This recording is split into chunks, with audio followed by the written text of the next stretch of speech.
கிறிஸ்துவுக்கு அன்பானவர்களே, இந்த நாளுக்காக ஆண்டவரை சோத்தரிக்கிறேன். இந்த நாளில் யோசுவா 1 9 வாசிக்கிறோம். ஆண்டவர் சொல்கிறார், நீ பலம் கொண்டு திடமனதா இரு, நான் உன்னோடு இருக்கிறேன். I can to know name of. இந்த வார்த்தை கேட்கிற தேவ பிள்ளைக்கு, மோசே கடந்து போனதுக்கு அப்புறம், மோசே காலத்துக்கு அப்புறம் இஸ்ரேல் ஜனங்க வழிநடத்த முடியாத ஆண்டவர் ஜோசுவாவை தெரிந்து கொண்டா.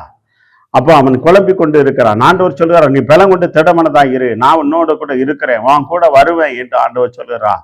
தேவ பிள்ளைகள், ஆண்டவர் சில வேலையில என் கூட இருக்கிறாரா என்று நினைக்கிறீங்க, பிரியாணத்துல போகணும்னு நினைக்கிறீங்க, ஆண்டவர் என் கூட வருவாரான்னு நினைக்க, ஆண்டவர் உங்களோடு பலம் கொண்டு திடமனதா இரு, ஆண்டவர் உங்களோடு இருக்கிறார். நீ போற இடங்கள்லாம் பாதுகாப்பார். உன் வேலையில, உன் தொழில, ஊழியத்துல எல்லாத்தையும் பாதுகாக்க வல்லவராய் இருக்கிறார். உலகத்தின் கடைசி வரும் நான் உங்களோடு கூட இருக்கிறேன் என்று சொன்னவர். பலம் கொண்டு திடமனதா இரு. சகோதரனே, சகோதரியே, நீ பலம் கொண்டு திடமனதா இருக்க, ஆண்டவர் உன் கூட இருக்கிறார். ஐயோ, சில வேலையில ஐயோ ஆண்டவர் என் கூட இருக்காராங்கிற குழம்பி கொண்டு இருக்கிறாயா, குழம்பாத. உன் குழப்பத்தெல்லாம் எடுத்து போடு. ஆண்டவர் இல்லைன்னா நீ உயிரோடு இல்லை. அதனால ஆண்டவர் சொல்ற, பலம் கொண்டு திடமனதா இருக்கு, நான் வாங்க கூட இருக்கேன். நீ தேவ பிள்ளைய யாரா இருந்தாலும் சரி, ஆண்டவர் வாங்க கூட இருக்கிறேன்னு சொல்கிறார். எத்தனை பேர் விசுவாசிக்கிறீங்க? கண்கள் மூடி ஜெபம் செய்வோம். நல்ல ஆண்டவரே சோத்திரம். ஜோசுவாட்ட சொன்னரே, பலம் கொண்டு திடமனதா இரு ஆண்டவரே சொன்னவரே.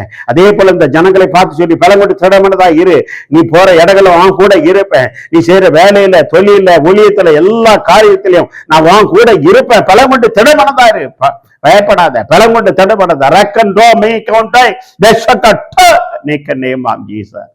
ஆண்டவரே சோத்திரம். நீ பலத்தை திடத்தை கொடுக்கிறதுக்கா சோத்திரம், நீர் பிள்ளைகளோடு இருக்கிறதுக்கா சோத்திரம். இயேசுவின் நாமத்தினாலே ஜெயம் எடுக்கிறோம் நல்ல தந்தையே. ஆமென், ஆமென்.